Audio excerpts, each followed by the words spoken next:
和生，主席，雷曼嘅產品被評為高風險，主要嘅原因呢，就係由於佢不保本，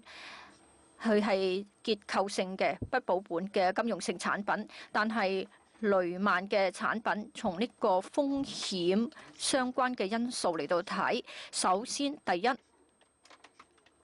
佢大概係5到8呢一個咁樣數字嘅信用相關嘅主體，佢哋嘅風險係咪可以接受呢？如果睇佢哋嘅名同埋佢哋嘅信用嘅評級，包括佢哋財務狀況，呢啲係可以接受嘅。再要睇睇佢個抵押品，睇下係咪可以接受嘅呢？多數嘅雷曼迷你債券嘅抵押品都係3A 嘅 CDO，呢個風險係可以接受嘅，而且根據標準普爾嘅統計，3A 嘅 CDO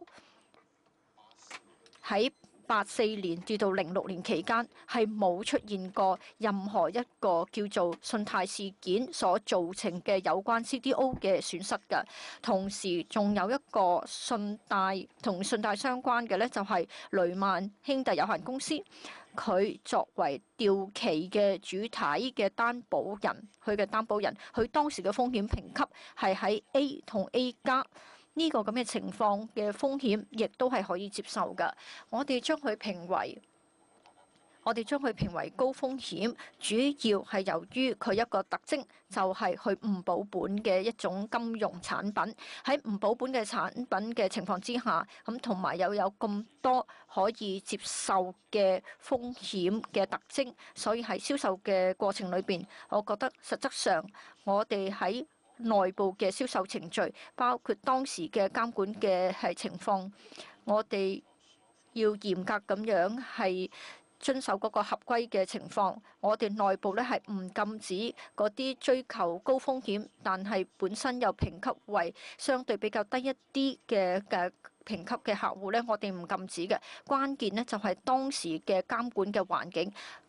根據嗰個監管嘅要求，我哋做到充分嘅信息披露。我哋對員工嘅每一個銷售嘅環節，我哋都做咗好詳細嘅，提出咗好詳細嘅同埋明確嘅要求。譬如話，我哋對員工呢就係設定咗啦，就喺銷售裏邊呢有個自檢嘅清單。呢個自檢清單嘅內容呢，其實已經喺我哋所提交嘅文件裏邊啦。同時，我哋亦都要求員工喺銷售嘅過程裏邊一定要填一個檢查表。呢個檢查表呢，係包含咗銷售過程裏邊一啲主要嘅步驟，同埋一啲必須注意嘅合規嘅問題。譬如嚟到講，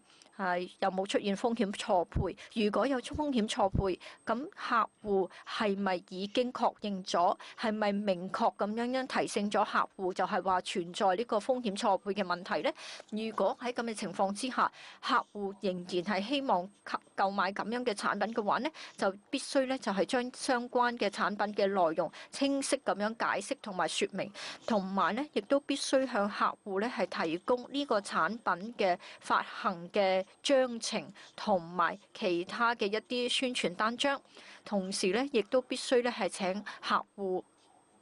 同客戶咧係討論，請客戶咧就係證實咧係去了解咗有關嘅情況之後，先至進行嗰個有關嘅銷售嘅。所以我覺得咧係中銀香港嘅員工當時係按照我哋內部嘅指引同埋當時嘅監管嘅環境嘅要求去進行有關嘅銷售㗎。兩個同議員都包括未到，咁或者請預約委員先。唔該，主席。和總，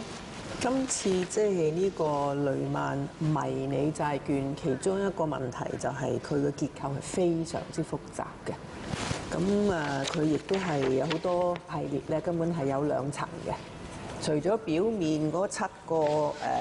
嗰個機構嘅掛鈎嗰方面咧，仲有下一層嗰啲CDO 嘅。咁我想問下和總，你自己係咪了解即係呢一個複雜性嘅咧？和生，主席，對於迷你債券整體嘅結構，我都有一定嘅了解。好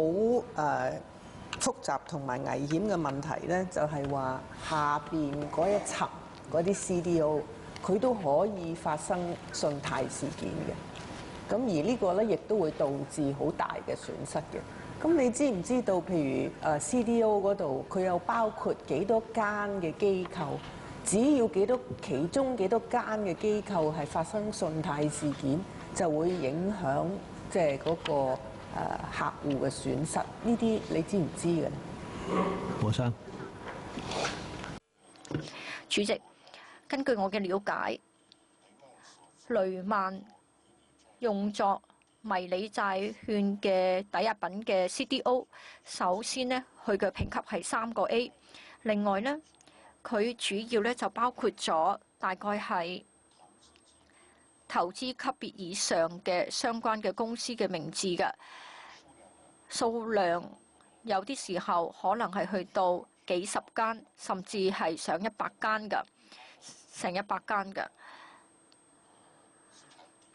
喺資產抵押嗰方面嚟到睇，一般嚟講咧，佢哋唔係用100%嘅資產嚟到作抵押，係要高於100%嘅。一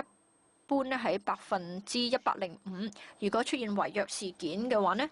咁因為根據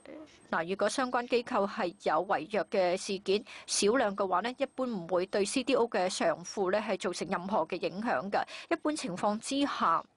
呢個信貸事件如果發生，要去到7至到9，甚至乎更多，